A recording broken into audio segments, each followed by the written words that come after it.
All right, so look, there's been a lot going on the internet with Moniece Slaughter from Love and Hip Hop, one of my former co-stars. We both were together on the show. Her and Dr. Dre are in a big fight, and she was supposed to come on one of my shows and cancel, but now she's agreed to come here to this show, and I'm happy to talk to her. But Damage Blue, did you guys see this play out? Because it was crazy.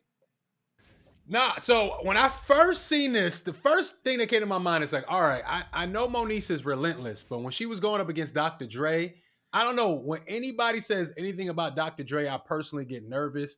I don't know why that is. It just seems like it's so taboo to speak on Dr. Dre's personal business. Yeah, I will agree with this that like Moniece is she's very relentless. She's also very honest sometimes to a fault. She has a habit of saying things that people agree with but probably wouldn't say publicly. So I will say this, I am team Moniece in the sense that I believe everything that she's saying. I do not think she's lying. I do not think she's making anything up. If she said she got a phone call, I 100% believe she got that phone call and it was probably as scary as she's making it out to be.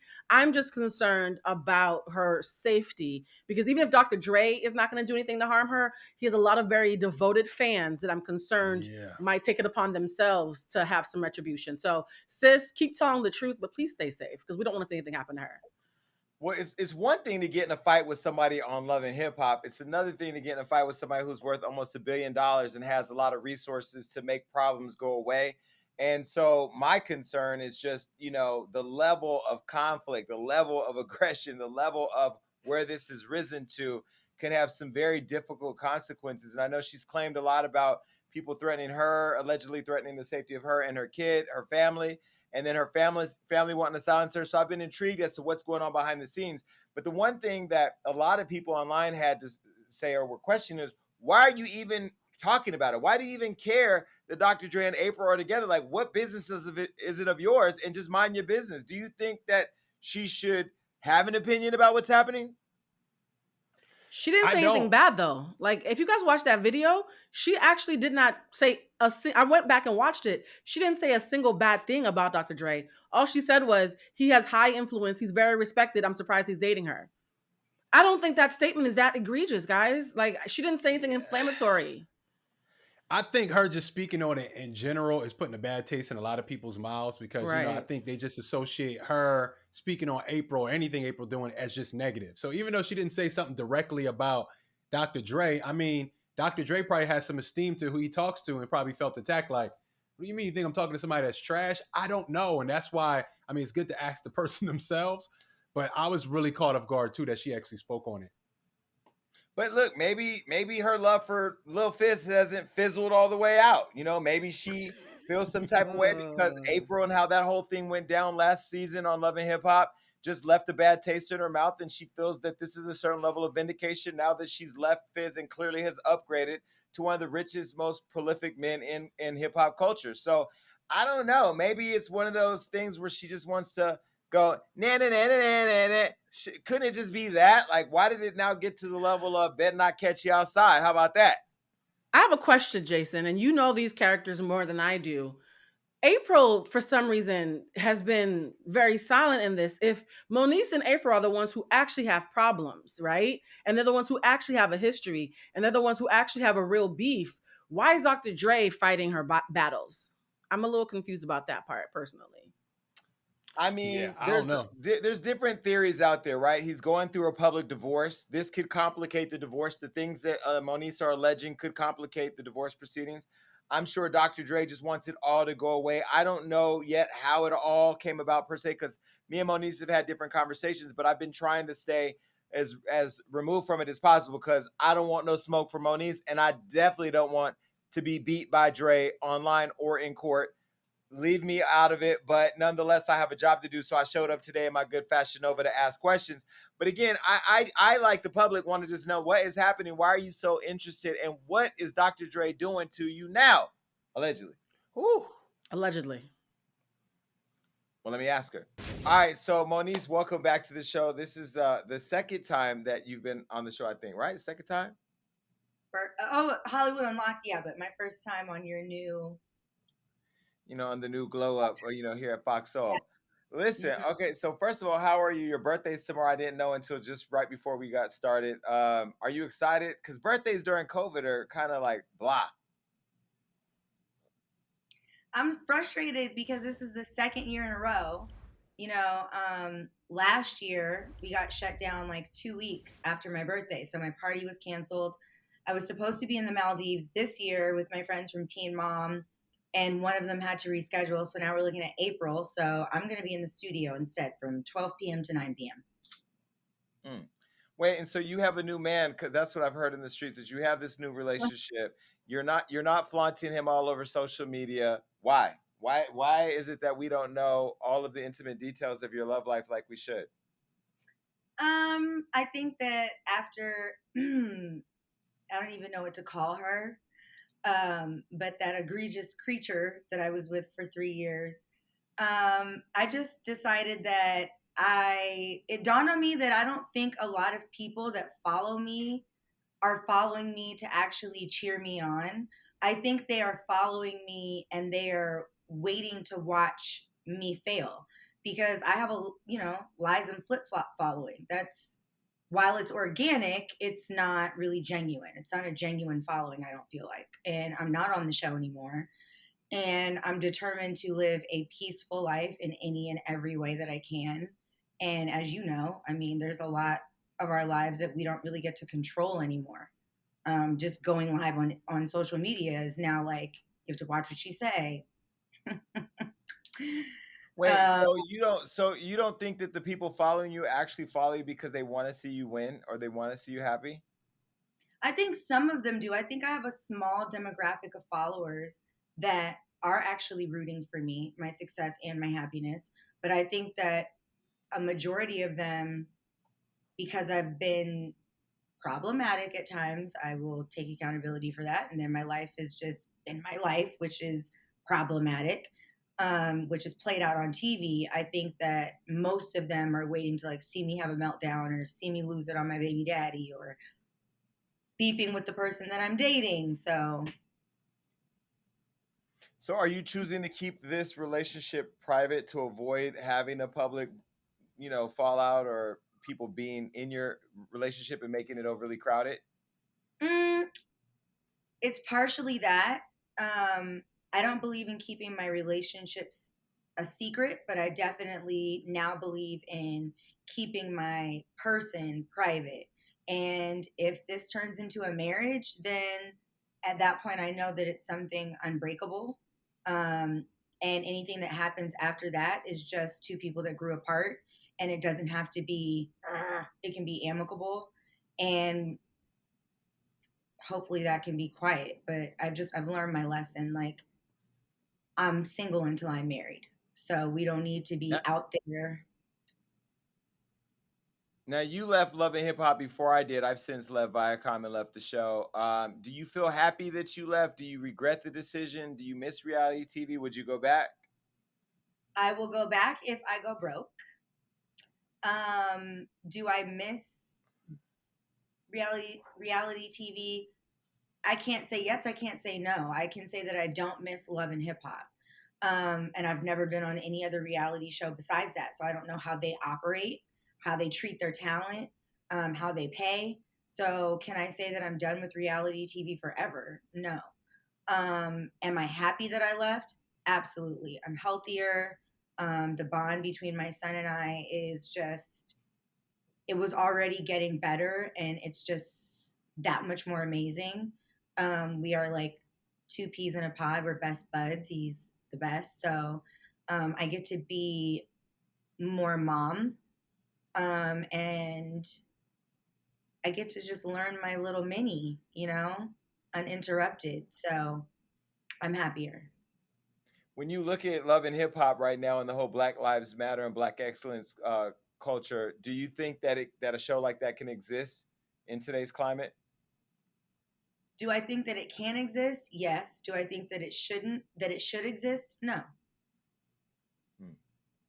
I think that people are always going to look for the next scandal. They're going to look for something entertaining no matter what's going on in the world. There are a vast majority of people who are, especially in the urban community, and that is any race. I don't limit that to just Black people, or the African American community, but the urban community, to me, in my personal opinion, as a whole, is a lot of them are disconnected from a lot of things that are actually really, really meaningful. And I think that especially a lot of our generation is also disconnected from spirituality. I think they're disconnected from reality. I think that they're disconnected from like really meaningful relationships, because if they were, no one would really care about shows like Love and Hip Hop, because they're so degrading and they're so ridiculous when you like look back in hindsight as talent. And when you are looking at that as a viewer who has really meaningful things going on in your life, that's not even something that you want to see, So I think that there will always be a space for stuff like that. Hopefully the margin will become smaller and smaller. But do I think that it should? No, I don't. And that was one of the biggest reasons that I left. I could not continue to participate in the degradation and aid and abet in the it's like perpetuating the cycle of broken families and dysfunction and drama, and being almost what feels like forced to break up families, destroy marriages, hurt people because I'm hurting because of the things they're saying about me. So you see me, firing back at the parenthood, because that was everything that ever happened to me on that show for 6 years straight, was being attacked as a mom. So that's how I feel about it. Now I'm free, so F it. When you look back over your time on Love and Hip Hop, what is the greatest lesson you learned about that experience and learned about yourself? Ooh, I think the biggest thing I learned about myself was all the things that I had been working on personally prior to that. Being in therapy, I grew up very family oriented. I'd become disconnected. So everything that I thought I'd healed from, childhood trauma, the stuff with Cam's dad, just learning how to manage my depression and my anxiety, getting into a routine of things. I learned that I wasn't as stable as I thought I was, just in every aspect of my life. As a mom, professionally, personally, spiritually, emotionally, mentally, I wasn't as solid as I thought I was. And I realized that I had so much more work to do. Mm-hmm. And then you recently, well, not too long ago, a year or two ago, blasted the show for exploiting your mental health issues. Did you have a did you have an expectation that they would do more, not only in highlighting some of the challenges that we know are deeply rooted in our community, but also like provide support, resources, maybe like a platform to continue to empower people to get help? Um, I decided that I was going to allow them to explore that part of my life, because it was actually affecting me, and it was actually affecting my ability, my desire to be able to film and pretty much anything else in my life. And like, people who don't struggle with depression for real, don't understand that it's not something you just flip on and off. And I just felt like if I was going to share my life, then I was really going to share my life. And I felt like this was such an important subject in the African American community, because I feel like a lot of times we're told you pray it away, go to switch over to a holistic diet, you need more sleep, you go to church, your spirit isn't at rest, and there's a spiritual unrest going on. So I don't believe that. I believe that some people need therapy, some people need medication. I'm one of those people, and I wanted people to see that that was okay. It's nothing to be ashamed about, or ashamed of. Did I expect them to handle that with a lot more care? Yes, I did.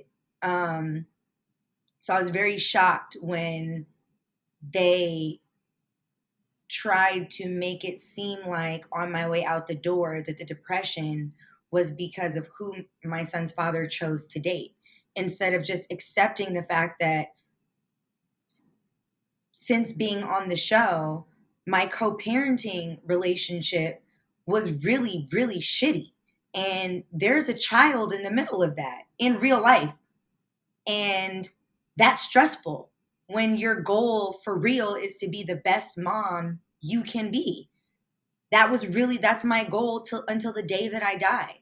So for them to spin that for 6 years and then on top of it to blame mental health and make it seem like my mental health or my depressive episodes are triggered or declining because of who he chooses to date, that was just utterly whack to me.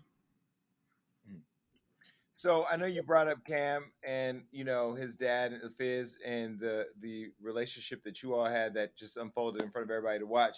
Now, last season on the show, one of the things that the entire cast, including me, just was puzzled by was how him and April ended up in a relationship, and April having had kids by another member of his group, and you and her having this relationship, and it was a lot. And we talked about it here on the show.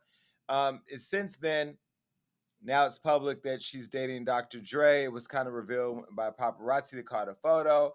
And we posted it on Hollywood Unlocked. And you had commented thinking that it was a joke that people were saying that the girl looked like April.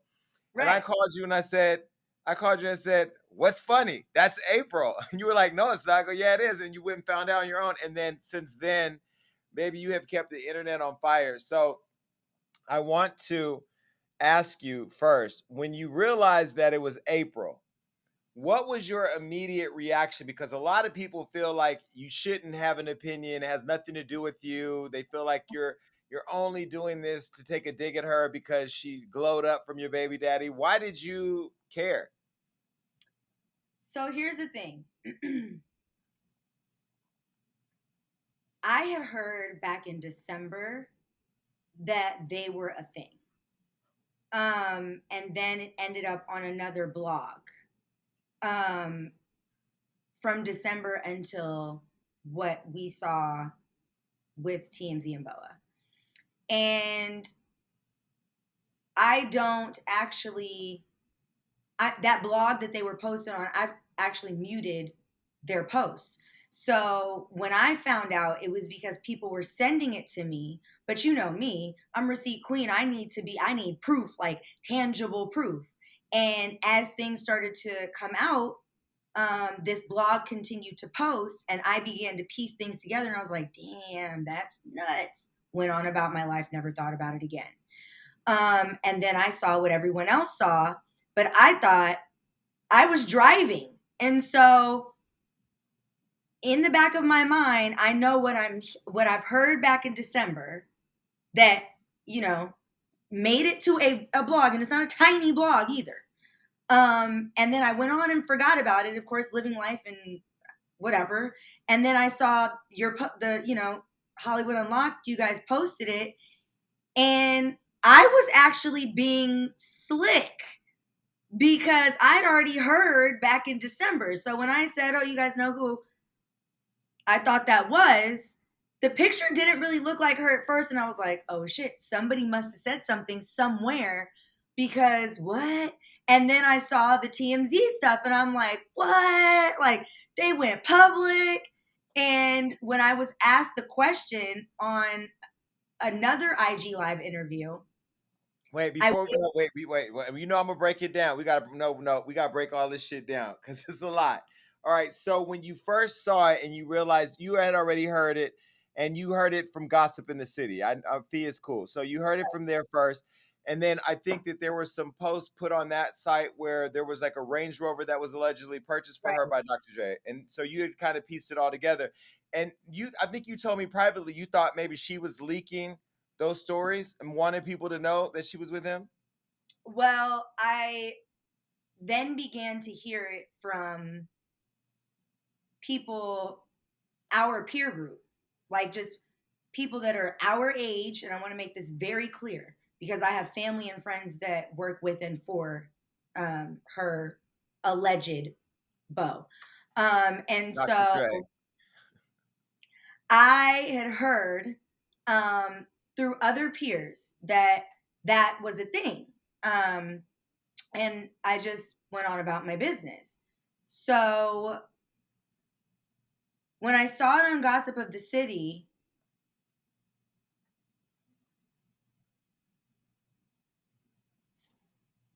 Fee had posted, either Fee or one of her editors had posted, done a blind item and said, oh, Fizz started following me after I posted this, and April started liking this and liking that, and sources close to her are saying, and, you know, she's very transparent, and she's very open, and she's very free, and she's very vocal, and she's very, you know? So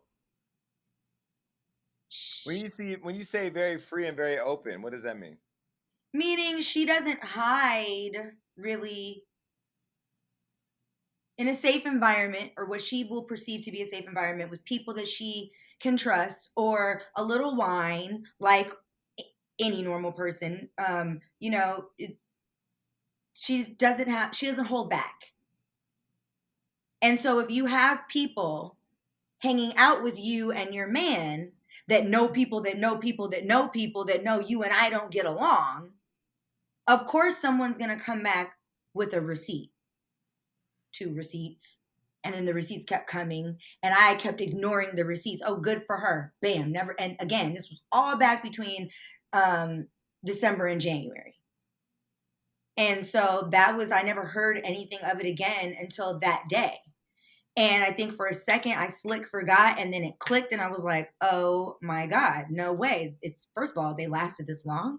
Secondly, who said what? Because, you know, Fee's followers keep things pretty, you know, they don't go to other blogs with it. Like, you know, I don't think so. I hadn't seen it anywhere else, basically, until they went to dinner. Well, and then you did an Instagram live interview, and this is where the whole thing started to unravel for the public, and the cancellation of you on my show, Gagging with Jason Lee, occurred. And we're going to unpack it. But for the people that did not see it, I, of course, saw it. And you know, like, she may be the receipt queen, but I'm the receipt king, and I kept it. Take a look. Love you, girl. So the person that asked me if April and Dre are together, yes, they are. And it's been a while that they've been together. See, I wasn't even going to ask you anything about that. But since you want to... Somebody asked me, they were like, Mo, is April with Dre? Yes, it's been a while that it's not new. So I've known for a while. I was shocked just because of her public announcement that she's polyamorous, and that she has been with this one, that one. And she was on the internet patting her puss. So I was shocked that someone as established and refined as Dre would almost wife her. But is he wifing her, or they're just dating right now? We don't really know I was shocked that someone like Dr. Dre would almost wife her. So a lot of people had a lot to say about that. And so I remember I was live on Bigo, where I'm a new Bigo crackhead, talking to fans all day. And you were blowing me up saying, I need to talk to you now. I need to talk to you now. I'm like, well, what's happening? And apparently you had got a call from Dr. Dre and alleged that he threatened you, or that you felt threatened. And this is the next post we saw on Instagram. Baby, what I tell you, I'm eating popcorn. Look, this is literally popcorn. Look. I know they're watching this live. How dare you? How dare you send a nigga to bang my motherfucking line and threaten me? I don't care who you think you are. I don't care who the world has told you are. I don't know you, and you don't know me, and I didn't say anything negative about you, sir. So don't you send another motherfucker to this phone of mine to make one more fucking threat. Yeah, Dr. Dre. And I recorded it. Wrong fucking bitch. Wrong move, motherfucker. Suck my dick. You're done. I fucking recorded both conversations. You're fucked up the ass. You thought that aneurysm fucked you up? I'm the aneurysm, bitch.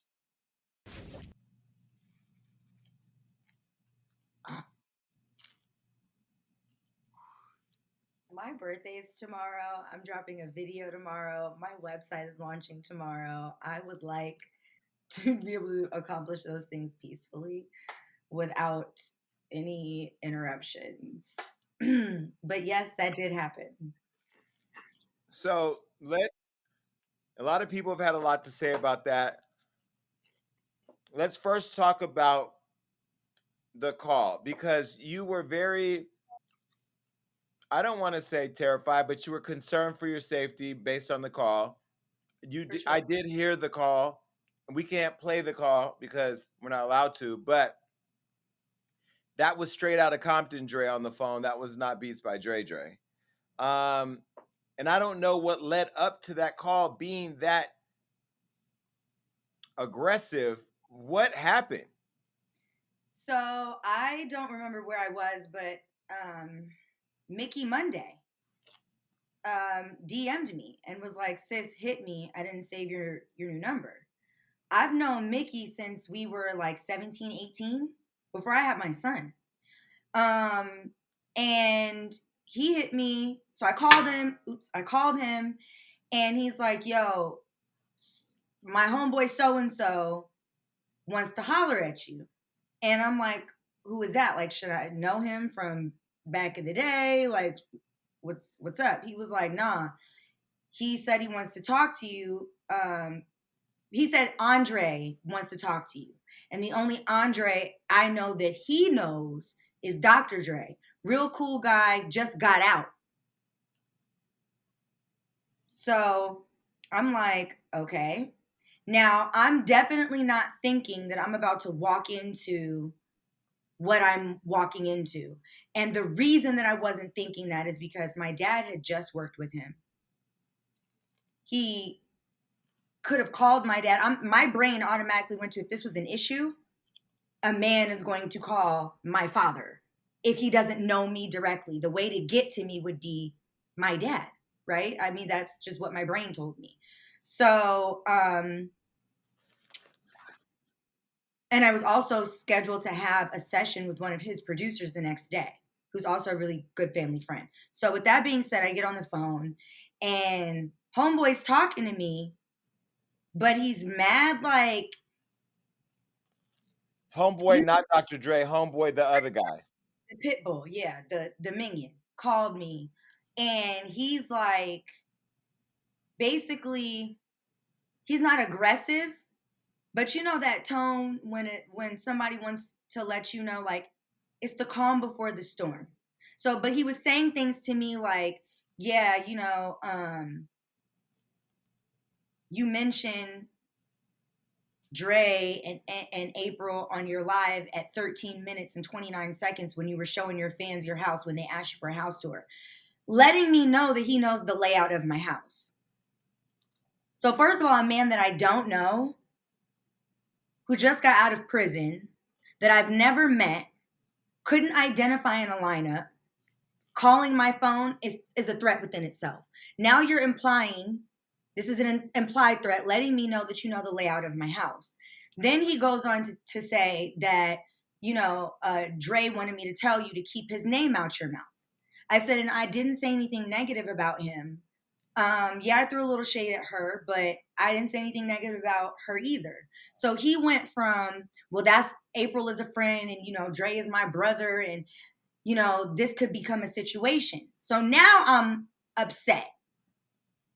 What is the situation? Was my question. And for who? Well, for everybody involved. And who's everybody? Because as far as I'm concerned, it's just me and you on this phone call. And if you're the one telling me that there's a situation that is imminent, that would mean that the situation is for me. So what is the situation? Well, you know, it could go left.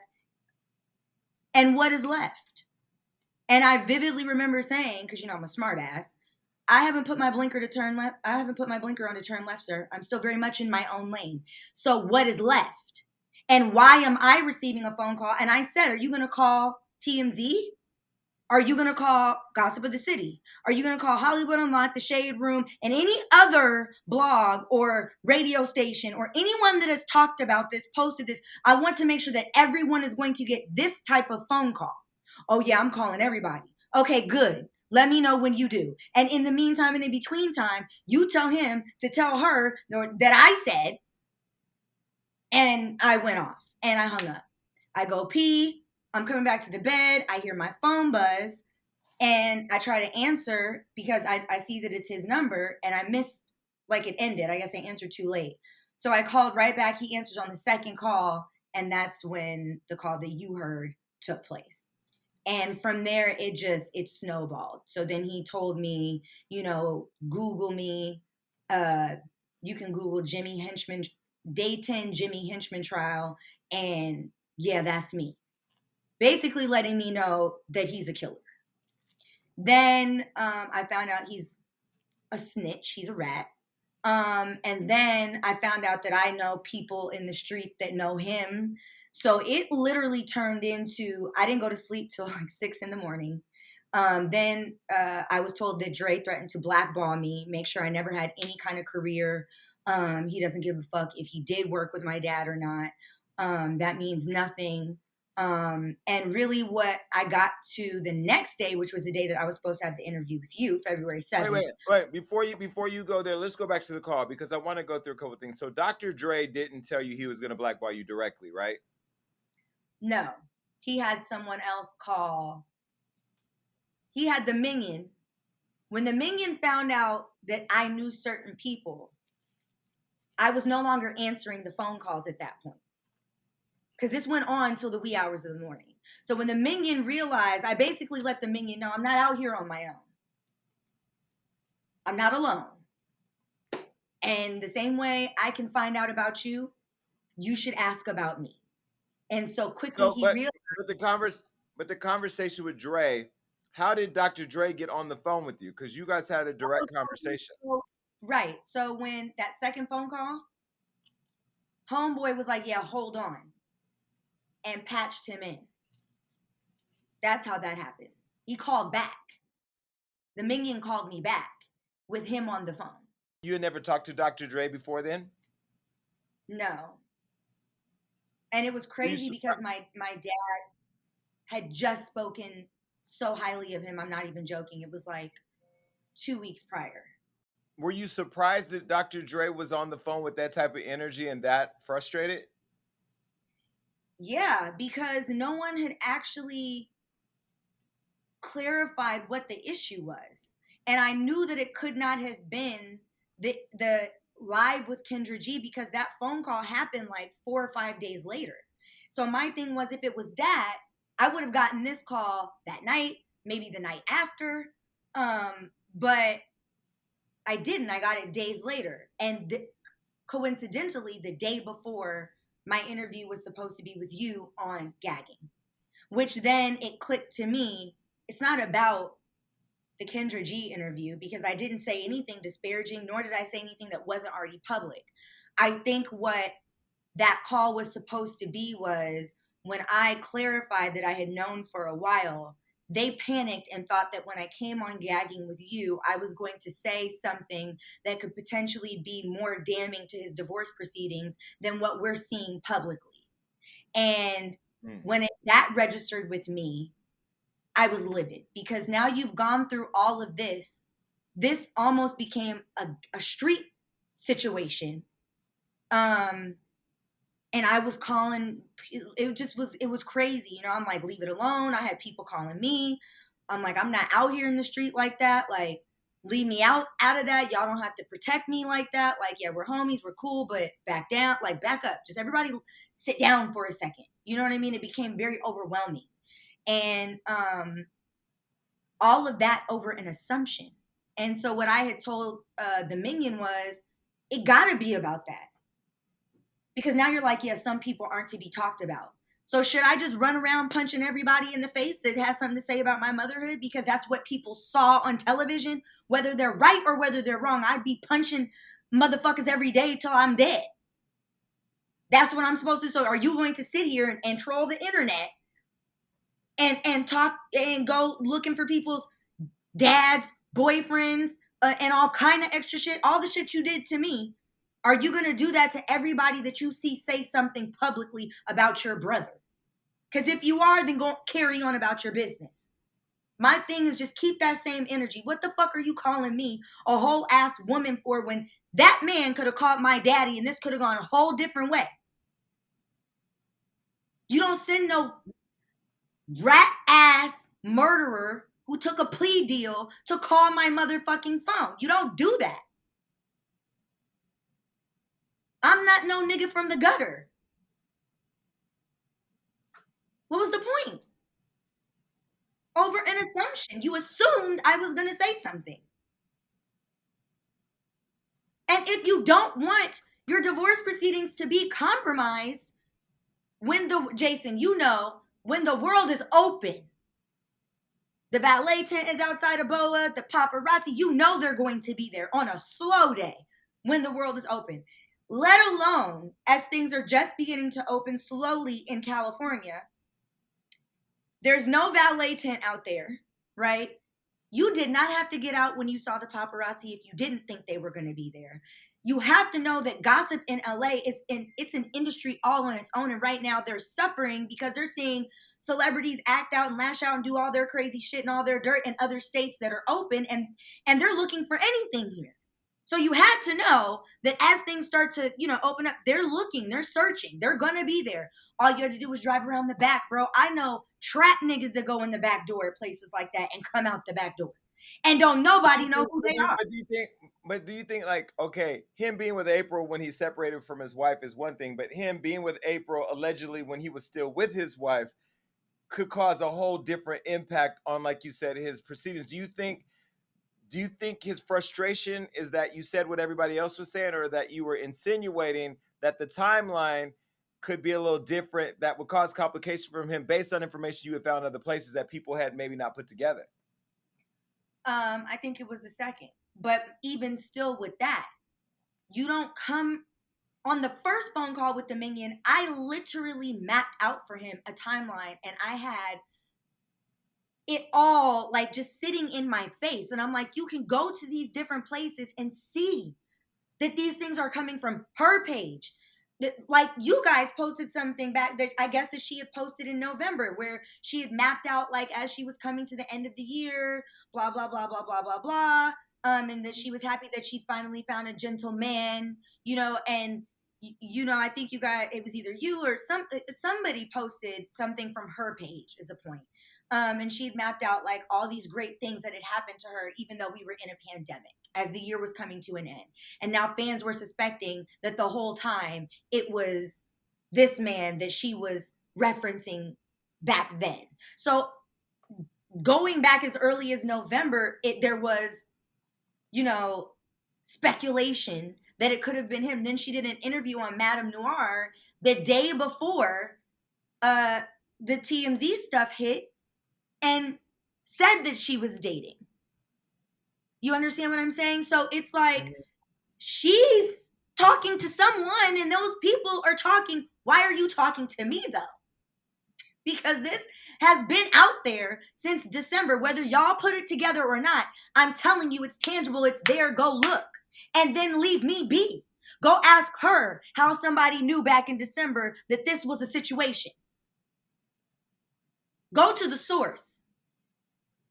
So when the phone call happened and then it was very tense, two things when I was listening to the phone call popped in my mind. One, this is Dr. Dre, who has an unlimited amount of resources, who is extremely powerful, and who's had allegations in the past of being very aggressive, if not abusive, and threatening towards women.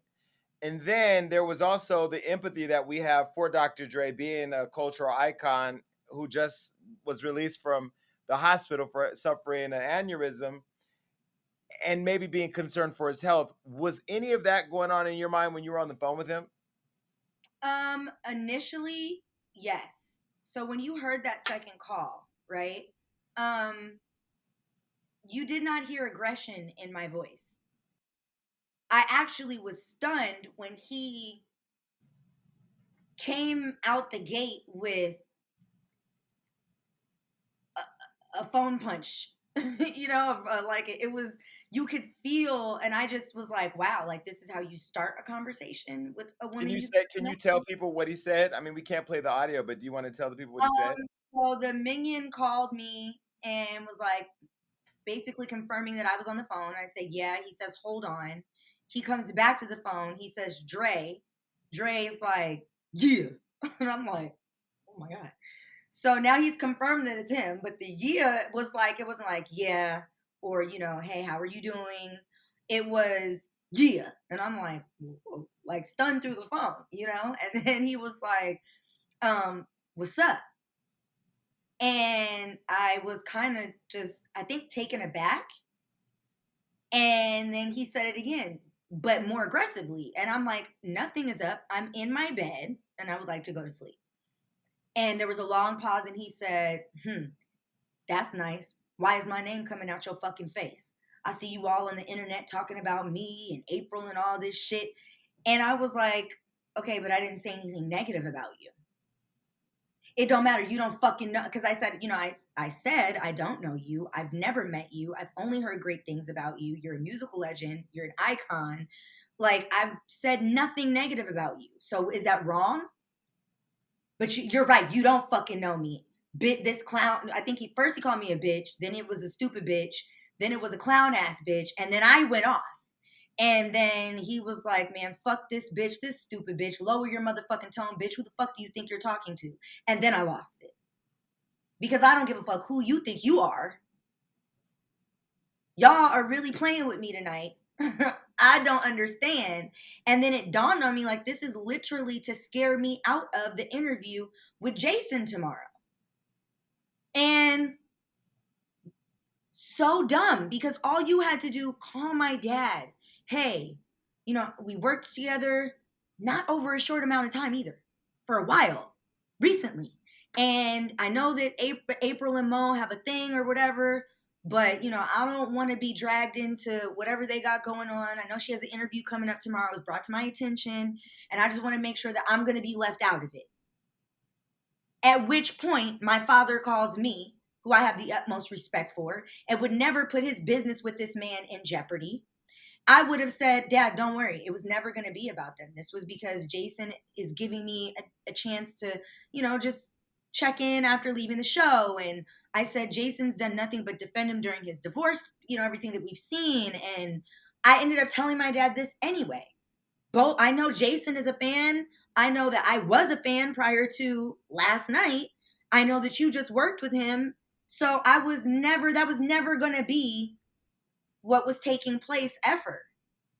Maybe a key or two about what I did say. No, I mean, honestly, in all fairness to you and to Dre, I mean, we love Dr. Dre. I have been defending him during his divorce because I don't understand why a damn phone bill is $20,000 a month in his proceedings. And he's a cultural icon. I mean, he's done a lot in tech. He's important to the culture. So for me, I was surprised that there was a perception that I would create a space where I would collaborate with you to attack him. Like that wasn't even, honestly, It wasn't even on the radar until the video started popping up. So yeah, I mean, I can validate that Dr. Dre was not a part of our conversation, nor was April. I mean, April has moved on. We moved on from the show. I've had a great ending on Love and Hip Hop with April. We don't even talk about April. So it wasn't even about that for me. I was surprised though to hear the call and hear how tense it was. And I was wondering, like, were you ever afraid for your safety? Because Dr. Dre is a very powerful person. Oh yeah, because then when I woke up the next morning, I received a call, and I can't say from who, but an A-lister, and she was in tears and was like, you don't understand what's at stake right now. This is a very powerful man. He can do whatever he wants. He can stop your career. But even more importantly and bigger and scarier than that, what's at stake right now is your safety, your son's safety. And there is no interview with Jason Lee today. There is no interview, period. There is no more talking about this. And you really need to consider taking a vacation and clearing your mind. I was like, wait, what? You need to go away from social media at least 90 days. I said, no, wait, what is happening? My eyes aren't even open. And she was like, well, open them because it's that serious. And I was like, what? The total what? And I sprung out of bed. I popped out of bed like a spring chicken. And then immediately my dad was like, I need the audio. I'm about to talk to Dre. I need to, so it just went haywire. And then But was it damage control? Were they trying to do damage control to try to like contain everything so you guys could sort it out, or was it like we're coming for you? I don't know. I was not made privy to the conversation that he ended up having with my dad, nor was I made privy to the details of the conversation that my dad had with the minion. Um, I just know that since that conversation, and my dad is a 10-time Grammy Award winning gospel singer, and there's not a joke, Jason, no exaggeration, not an understatement. You'll meet him one day, but um, probably the most righteous person I know next to Christ in human form. And that's not a joke. He does not beef, yell. He doesn't do any of that. He's all about solutions, peace, like so patient, so understanding, so accepting, so loving. So I can imagine that those conversations were peaceful and respectful. And I didn't hear any more about it after that from anybody inside my family. It just kind of dwindled. And so I said that I wouldn't be speaking publicly about it anymore, but I didn't say I wouldn't be speaking. So let me make that very clear. Not speaking publicly and not speaking are two totally different things. I will be speaking, just I won't be speaking further beyond what I've already put out in the public. That's it. So there's nothing to say about it moving forward to the public. But I did take certain safety measures for sure, 100%.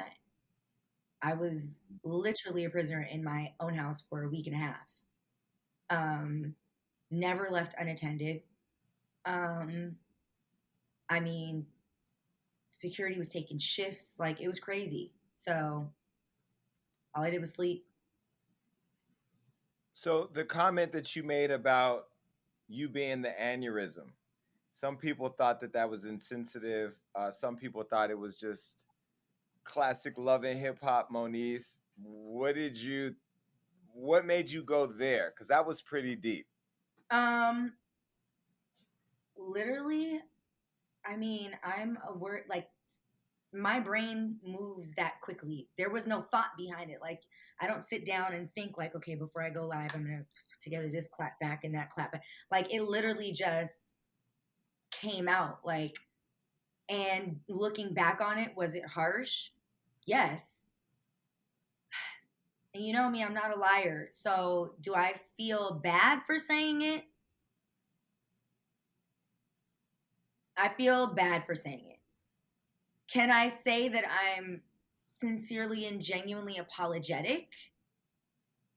I can't say that with truthfulness and genuine sincerity. I can't really say that I'm sorry for, I don't feel sorry. In other words, I know that was a harsh thing to say. I know that was brash, but I don't feel sorry about it. And I don't feel sorry for saying that because you literally threatened my life. You've been given a second chance at life, and this is what you chose to do. I've been given an opportunity to sing, and even if it's on this big of a scale, I've been given an opportunity to regain my sanity. I've been given an opportunity again to work at being the best mom I could be. So I'm not going to run around. And I even said that to him on the phone. Who would blackball themselves before they have a chance to get started? That would make me a dummy, and a dummy I am not. Mm-hmm. So this is what you chose to do with your life, like a woman. And I literally said, y'all were better off sending some bitches to jump me to the point where I was hospitalized, so that when I woke up, nobody's even thinking about an interview with me, because I just got jumped and I just came out home from the hospital after 2 weeks, and no one would have ever known that it was associated with that. Just, she got what was, coming for her. About time somebody whipped her ass. We don't know why. Basically, the bitch got jumped by somebody. No one would have ever put two and two together had this conversation never happened. And no one would be thinking to interview me 2 weeks from now, because no one would have known that them bitches was sent by you. There would have been no interview. So if y'all wanted to go the intimidating route, that would have been the smarter way to do it. Catch me slipping, have some bitches beat my ass, and there you go. You don't have to worry about the interview. But you just put yourself in a box by having somebody call me. So the thing that recently, Dr. Dre's ex-wife, or his wife, who he's separated from and who he's divorcing, she went live, or she went in a statement had come out that she said that guests of his home were wearing her clothes. Do you think she's talking about April? No idea. And don't care. I don't care. So okay, so when you look back at it all now, are you past it? Is there still stuff that's happening behind the scenes? Are we done with this? Is it going to come up again?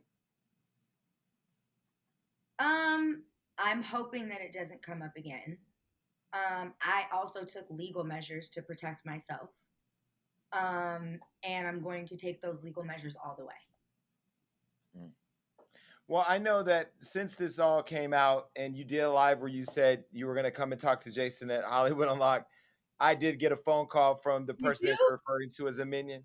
I did get a phone call. I did not get Dr. Dre. I did not get that energy that I heard on the call. I did get a call from the guy that you're referring to as a minion. You know, just for his record, just he said that there was a longer version of the conversation that he taped, and that it didn't go the way that you said it did, and that he doesn't know why all this is happening, and basically says everything you're saying is not true.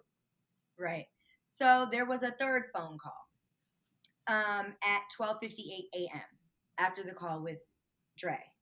And in that phone call, I did let him know I was not alone. I did let him know why I felt what I felt. I let him know that it was being brought to my attention that things were being spiraled out of control. And that this call was me attempting to make peace, right? And the next day, he spoke to my father, he spoke to my mother. Things happened the next day. So he just texted me actually on the 24th. So this is a twofold thing. They're still watching me. I don't know this man's social media account. Like, I don't know his IG live account. So I can't block him. So that is his attempt. Of course, by saying nothing that, you know what? Let's just read the text that he sent to me. So February 24th, I had a video shoot. February 23rd, he texted me, and I actually thought I had blocked him, but clearly I hadn't. So February 23rd, 2021, 11:23 p.m. Hope all is well with you. February 24th was the day I shot the video. I was picking breakfast up while my dancers were in glam. 10:34 a.m. I picked up my business phone to text somebody, and I saw it while I was waiting for the food. And I said, "Leave me alone, please, and thank you. I'm working." 10:35 a.m. I said, "No beef, but no need to fake like you fuck with me. No need to act like you're not still a pit bull for scum like so-and-so." 10:36 a.m. "I'm great and never left unattended. This isn't a good week for implied threats. My son is home. Y'all let me be now." He replied to me 10:41 a.m. LOL. I wasn't on no fake shit. I'm not fake. I really was just checking on you. Not on no funny shit. I'm a real nigga. I'm not looking to make you uncomfortable. But again, I apologize if you felt threatened. Was never my intention. So now let's compare that with what you just said.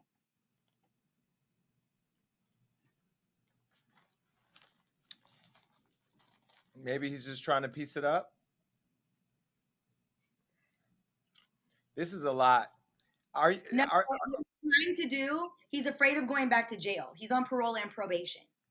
So legal measures, immediately he's in violation already. He's already in violation. So that's not up to me. That's going to be up to the system. And, you know, if you were concerned about going back to jail, you don't even put yourself in this scenario. Because what happened was they thought I was going to be punkable. That's what happened. You thought I was going to be punkable. You thought I was going to shake in my boots. You thought I was going to be like, and I actually got mad. And then when things snowballed and I started getting calls about my safety, then I was like, oh, so these niggas really are with that. Did you feel like your family was supporting you through this? You know, I felt like I don't even really want to get into that because I don't even want to start anything between me and my parents. I love my dad with literally every fiber of my being. Next to my son, the most important person in my entire life and world. And I was frustrated. My family did support me, but I was very frustrated because there was not a single person that listened to that call and did not agree that it was threatening. Even if you removed the basis, and let's eradicate the word threatening. There was not a single soul that listened to that and did not feel, think, or believe that it was intended, that it was not intended to intimidate me, bully me. So when my dad got all of the recordings, I was very disappointed and hurt because he said he did not think it was a threat. And there were other men in my life that I'm very close to that also have the utmost respect for my father that were like, how could he not think that? And if you were to go to court, that would be the way you talk about your dad, that would be a damaging statement, right? And so I was like, I don't know how he doesn't see that. And so when I kind of got upset and blew up at my dad, his thing was, I didn't hear a direct threat. My dad is a very logical thinker. Very rarely does he use emotion when making a factual decision. He went to school initially for engineering. His brain just goes to logic, something tangible, can I hear it? Can I see it? Can I feel it? Is it there? Can I get a answer from this equation? Long story long, my dad's thing to me was, I don't hear a direct threat. I understand why you would feel threatened. But, that's just street slang. He said, for instance, I don't like the fact that you call your friends bitches. Hey, bitch. He said, because that's just not the vernacular that I use. But every time I see you, hey, bitch, what you doing, bitch? I hate it, right? This is him talking to me. So I'm kind of chuckling. And he's like, so that's just how they talk in the street, I'm assuming. It could go left or, and I said, But right. do you think he was being a dad and just trying to mediate it and make it go away? I do think that. And that's why I didn't blow up.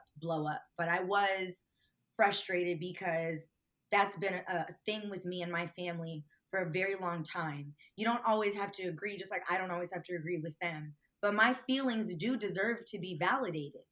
And when I feel unheard, at that point, even your attempts to help me don't feel like that.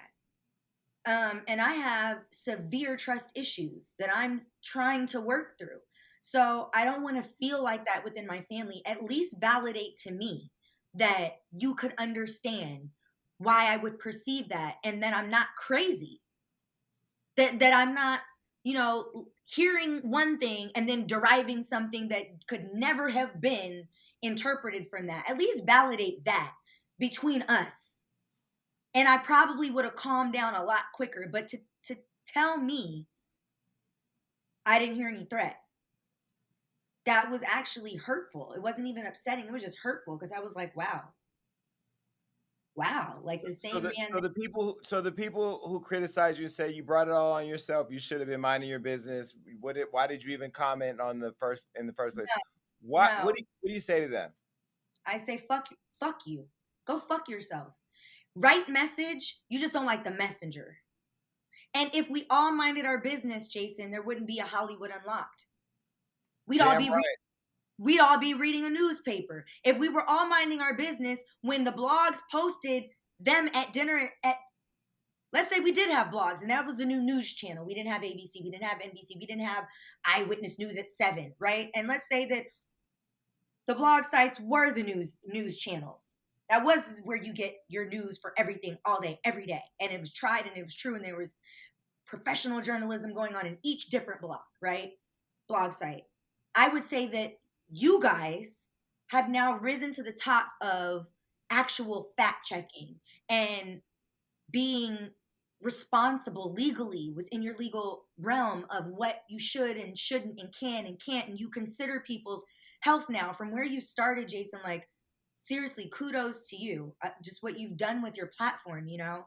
And so if we all minded our business, let's say when you posted it, you know, no one would have said a word. So don't tell me to mind my business and you're minding my business on a day-to-day basis. Don't nobody around this motherfucker mind their motherfucking business. All right, so another little known fact that people may not know, switching gears, is that recently I reconnected with Brandy after all these years because of you. I didn't know that you guys, I mean, I knew you guys knew each other and were close, but I've been now looking online and seeing all of these moments where you guys are singing together and she's giving you vocal lessons or vocal feedback and you're giving her runs for her money. And it's just an interesting relationship to see. Did people know that you guys were that close? No, I mean, there's so much of my life since becoming a public figure and being on Lies and Flip Flop that just they refused to acknowledge, even though they knew. So anyone who knows me knows that, absolutely. I've known her and the entire Norwood family since I was 15. And so I know you're also you had your issues with Brandy V or Little Brandy, Little Brandy, a long time ago on the show. And since the last time you were on this show, her and her baby daddy Max B, or husband, I don't know if they're married or whatever, but I know they're together. They had a very public thing that just played out for the world to see. And I think you may have commented on it. You always comment on something. What did you think about that and how that played out? My comment was because people kept tagging me like, oh, can you call Brandy? Can you call Ray J? Oh my God, you should do something. And my thing is, no woman deserves to go through that. But at the same time, it's not my friend. It's not my friend. Do I wish any harm to her or her children? No, I don't. I never have. I may not like people, but I don't wish harm on anybody's. That's just not something that I do, you know? But I felt like I left another comment on another something that I was tagged in. After that, I guess something about like her red wig and needing help or something like that. And like her dancing around, and people were saying it was a cry for help, and they were tagging me because I'm open about mental health. One, just because you see someone behaving erratically or that in a way that doesn't line up with what you perceive to be normal or that isn't normal according to societal standards doesn't make them mentally ill, doesn't mean that they're struggling with emotional disorders. So let me just use that disclaimer. However, they've been like that since we were teenagers. So when she came on the show, she told production that she did not know me. And I was never bothered by that. You know, at that point, it was my third season. Rich, you know, taught me how to play the game. Season 2 showed me the ropes, turned me into a little monster. And at that point, had become a staple on the show, you know? So I also had my experience in filming with newbies, and it kept me up all night. So I didn't want to film with newbies any damn way. So when I was told Newbies meaning they didn't get the culture of the show and how we shoot and yeah. Right. And you know, they'll put certain people with certain people to, you know, if they feel like that person could be something like you, and it just adds a more dynamic side to your storyline and what you already are to the show. They kind of pair us up, as you know, according to that, if you don't already know each other. So long story long, you know, they've been like that since we were 15, 16, 17. And she says she didn't know me. So, which is why I was so upset when she hopped on the bad mom bandwagon, because it's like, bro, you do know me very well. We've had slumber parties at Brandy's. She and her ex Robert were putting a group together. I was in the group with you. You called my house one time, screaming and crying, and I didn't know why. And I was a late bloomer, virgin until after I graduated high school. I didn't have a first kiss until 2 weeks after my 17th birthday. I didn't get my first period until I was almost 18. So I'm not understanding the craze behind this boy as at 15, 16 years old. You understand what I'm saying? So it's been that way forever. I used to be in the studio and you don't know me? Dog, I was answering the phone and lying. Like, come on, bro. Like, you busted in there. She hid in the trunk as a pizza delivery person to get into the session, bro. So, okay, so now, of course, you're past Love and Hip Hop, you're past the Dr. Dre stuff. Where are you at in co-parenting? Now that everything is, I mean, I didn't even know that Fizz and April had broken up. Where are you and Fizz now with co-parenting? Co-parenting has become increasingly positive. It's gotten a lot easier because now, you know,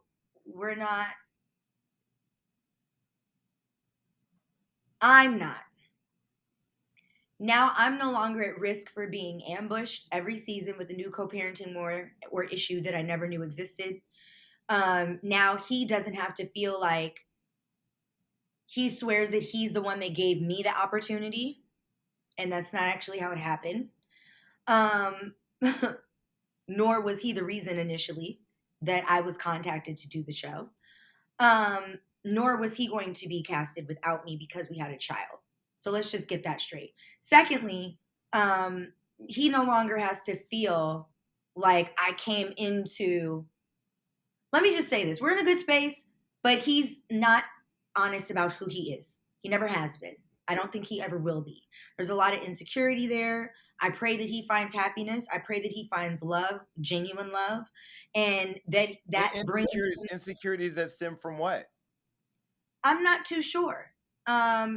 You know, he has disrespected my mom. He's disrespected me, but he's actually afraid of my dad. And my dad he should be more afraid of me or my mom than he should be of my father. But he will avoid, like at one point he and I were going through it. And my dad was like, you know, you could bring Cam to me in the house. He wouldn't even come inside. He asked my dad to meet him across the street at the park. And you know what I'm saying? So it's like, really, you know? And so he no longer has to worry about me exposing who he really is. You recently have been talking a lot with Raz B online. You know, I had him here on the show and went through a whole bunch of hoops to get that interview out. And I do believe I'll be getting a lawsuit soon. I know that attorneys have been calling my attorneys, which I'm ready for that fight. I'm going to fight that motherfucker in a way that they've never seen. When you talk to Fizz, has he ever talked about that time with Raz and B2K and what was going on allegedly around that group? No. So what he said to me, so I also want to make this clear disclaimer. I was actually never a B2K fan. So I never had an album. I never had a poster. I never went to a concert. I only knew the songs that were on the radio and that were on 106 in Park. So when he and I reconnected, B2K was done, dead, long gone. And the only person that I knew him to have any type of brotherhood with was J Boog. We all lived in a house together. Me, Boog, Drew, and Boog's ex, and the mother of his 3 children, John Dell. And they witnessed like, in other words, you know, basically this was a real relationship and he tries to play me. I mean, you went and talked to my parents about marrying me. We were planning to have more children. So the only conversation that he and I ever had about it, you know, my mom was just asking him one day, you know, how has life for him been after having acquired all that fame so fast, so young, to, you know, where he was you know, in his life at that moment. And, you know, they got into how the group ended. He gave us his version, and it never included sexual assault. He never talked about any of that, but Raz and I were also cool.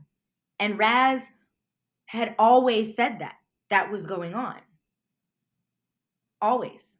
Again, even before I had my son, Raz was saying that this was his reality. So at first I thought, I took accountability when I spoke to Raz. At first I thought, man, like what's going on? Is it substance abuse? Is it this? Is it that? Like when it first happened. And then I caught up with Raz again and he was just really going through it, man. And I was like, he's not lying. And then I couldn't fathom any grown man in their right mind. People were saying, oh, he's just doing this for attention. There's so many other ways to gain attention. I don't think any grown man, heterosexual man, right? Grown heterosexual man is going to conjure up a story of sexual assault for the sole purpose of gaining attention. Like that's not what, to me, I don't think any man really wants to just make that up, knowing, especially that we're in this digital era and people are going to attack you, gay shame you, the homophobic slurs are going to start, the disrespect is going to, like, there's so many other positive ways, not even positive, but just scandalous ways that one could gain attention. I just didn't see that being the reason. And the more he said it and the more consistent he was, I was like, you know what? If I ran outside and yelled rape today and a man was innocent, everyone would believe me. No one is believing him, and that's whack. The same way we rally around these women with no proof, zero evidence, just her word. We should be rallying around men, whether they are public figures, celebrities, or not. The same way. I agree. I hate this. And I like the fact that you talked to him on live and you guys had that conversation, because I do feel like when he raised these issues before, we were living in a different time. I've been in contact with the Me Too movement, and I know that they're supporting him, and I know that you supporting him matters, and I'm going to continue to support him. And I just think it's time to finally deal with it. And the lawsuits that have been filed in the past to try to shut this story down didn't happen in this era and didn't happen at a time where people feel more confident to come forward and where depositions could be taken and stuff like that. And so, I'm not hiding from the lawsuit. I'm not hiding from the lawsuit. Okay, so this new song that you have, That I Am, is it out yet? When does it come out? And what inspired that? Because I am, when it comes to Moniece is a lot. You've been through a lot. You've seen a lot. You've come through a lot. What tell us about the song? So that record is not going to be on the album. I'm not releasing it as a single. I'm only releasing it as a visual for my birthday on my website. That song was produced first and foremost by my godbrother, written by my blood brother. And it was not initially written for me. It was written for my brother. And I came in at the time I was signed to Akon. I came in and I heard the record. My whole family does music, and I was like, give me that. And my brother was like, yeah, you could have it. Just take the rap off the second verse and rewrite the second verse. And so the hook, everything about it was written for a man. So I had to rearrange some things. But when my brother broke down the meaning, I just thought, he was just saying initially, I'm that nigga, so I just was, I'm that bitch. But then it took on a whole new meaning for me when my brother broke it down. And he was, at the time, we did not know that he was going to end up having the diagnosis that he has now mentally.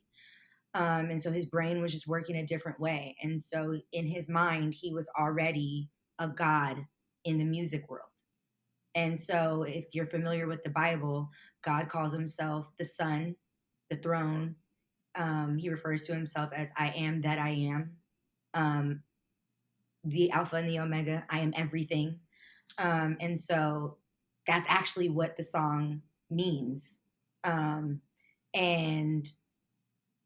I recorded that song in, I want to say 2012, and I just sat on it. And I'm just on this kick now since leaving the show where I'm just focused on what I know my purpose to be. And so many people have come forward back into my life, really, have circled back now that I'm not on the show, um, to really support me with this album. Trey Songz is supporting this album, Brandy, Ari Lennox. I mean, my dad, the list goes on and on and on. So I'm very proud of this body of work. And this is just to hold people over and to show them that I'm dead ass serious. It was a very expensive video. And I took the male feature off and put featured Akbar V because I feel like she's super underrated. I feel like so many of us that come from love and hip hop are really talented. Really talented, and we have real deep stories to tell.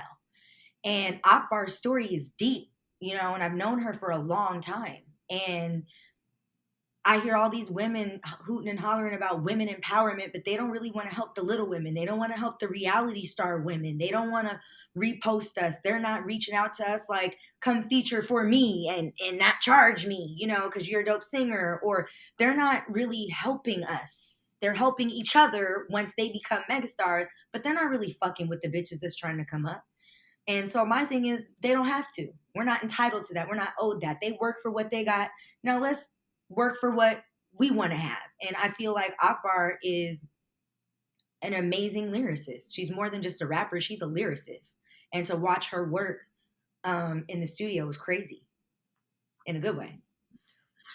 So your birthday is March 4th. The song is out March 4th. By the time this airs, people will have seen it and hopefully downloaded it and bought it.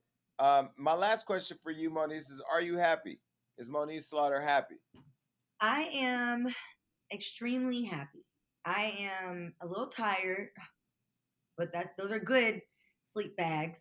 I'm very happy. I'm the happiest I've been in a very long time.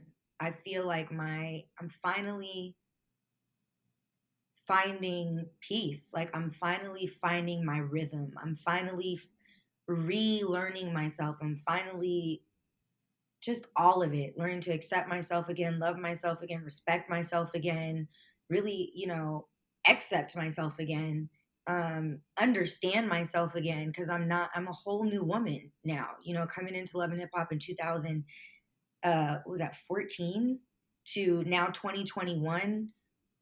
It's just, yeah, I'm very happy and I'm very pleased with, the treatment plan that I'm on for my mental wellness and well-being and health. Sleeping again, eating again, gain weight again, laughing again, smiling again, a lot more patience with my son, and being in a pandemic with an 11-year-old boy nonetheless. And I just feel like my head is a lot clearer. I still have moments where I'm like, but I'm happy. And I just thought, even though I said that was going to be the last question, I totally forgot. Dr. Dre is probably watching this show with bated breath. Do you have any words for him?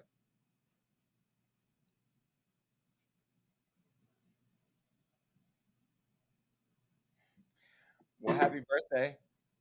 The only thing I have to say to him, let me eat a little piece of my weed first. Hold on, child. The only thing I would have to say to him is that it's unfortunate that things had to play out the way they did. I was a huge fan.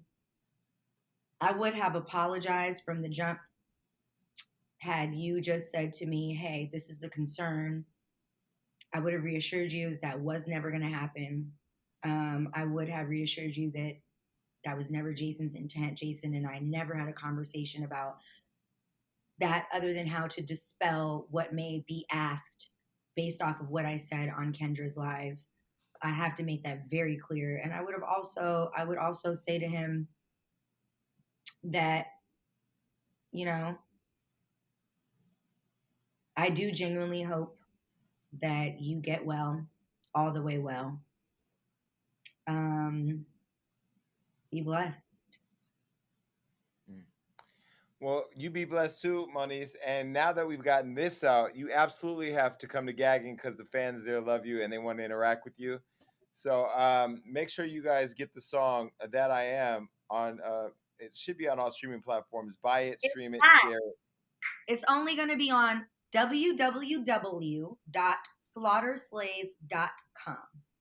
That's it, and Is that's that all. because you want to get? Is that because you want to be smart and retain everybody's contact information to keep you build you up? No. You know what I thought? I thought, once again, no one's really teaching independent artists the game, right? And so we'll go to TuneCore and distribute our music, and TuneCore takes 30%. And then you'll stream hundreds of thousands of streams. You might even get 1 million streams. If you don't own all the masters, if you don't own at least 50% of the publishing, you're not really making a lot of money. I can't pay my light bill with all the streams that I've gotten. So that video cost me almost $14,000 to shoot and edit in totality. I want my money back. You understand what I'm saying? So I'm not putting that on YouTube to get millions of streams and see $60 4 months from now. No way, Jose. Right. So I'm putting it on my website. There is a link, and it is $1.99. I would rather 30,000 views at $1.99 than hundreds of thousands of streams on YouTube and no money. I want my money back. And that allows me to actually remain independent. I own the masters to everything I'm dropping right now and the album that's coming. I paid for it all, from features to upfront production fees, studio, engineer, mixing, mastering. Like, I own it. And that's the only way to make your money. And you know what inspired me to actually learn how to do that? My dad won, and now we're in a different time, but really studying Nipsey Hussle and his story. Like, I never forget, like, all the things I'm learning about him, that was really inspiring to me, So if I'm going to own it, if I'm going to own myself, my brand, I'm going to own me. Like, I want to own me, and I want the coins. And it's my birthday, so everybody. No, listen. I talk a lot at Hollywood Unlocked about the importance of Black ownership. I own Hollywood Unlocked. I think you can walk away from relationships with express freedom and no fear when you own it. And so, congratulations on that. And so, I will be posting my proof of purchase, and I support what you're doing, and I appreciate you coming on the show. And let's just keep fucking winning. At the end of the day, let's all just keep winning and keep positivity.